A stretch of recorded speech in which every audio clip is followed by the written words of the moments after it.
MTN is the biggest telco and the most valuable company in Ghana, but most of us don't know how this happened. So let's fix that. It all started in 1996 when Scancom, the company that runs MTN, began operations in Ghana under the brand name Spacephone. At the time, there were two existing operators, Mobitel and Celtel, both of which used analog technology. Spacephone took the opposite approach and introduced the digital technology GSM. The analog systems had two main issues. The first one was poor call quality. Because of how the waves worked, other electrical signals, or even physical obstacles like buildings, could distort the waves. The second issue was lack of security. Using commercially available radio scanners, anyone could very easily listen in on your calls. GSM fixed both problems and introduced value-added services like caller ID, call waiting, and SMS. This made Spacephone a real threat. But what changed the whole industry was the introduction of the SIM card. When Spacephone entered the market in 1996, getting a mobile phone was a hectic process. Similar to applying for a bank account, you needed to go to the office, fill out an application form, make a deposit, and submit to a background check before you could get the phone. This meant that mobile phone services were limited to businesses and the rich. So when Spacephone introduced the SIM card in 1998, it was a game changer. All you had to do to get a mobile service was buy a SIM card, put it in any GSM phone, and make phone calls as long as you had airtime. Almost overnight, this service became available to everybody from the market woman to the office worker. So it is no surprise that 2 years later, and only 4 years after they began operations, Spacephone beat Mobitel to become number one, a position they have kept till this day.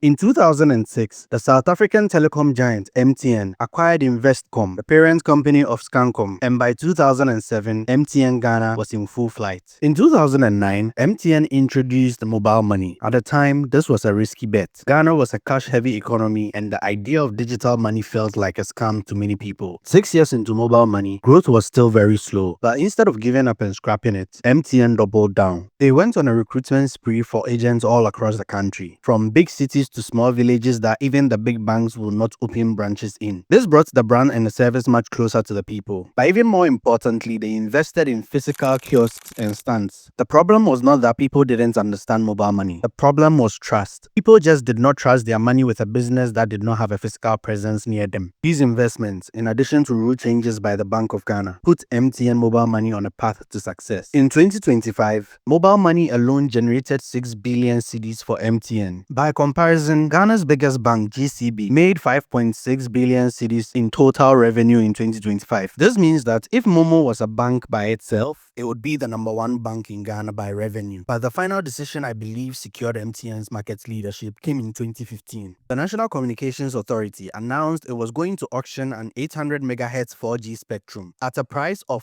$67.5 million.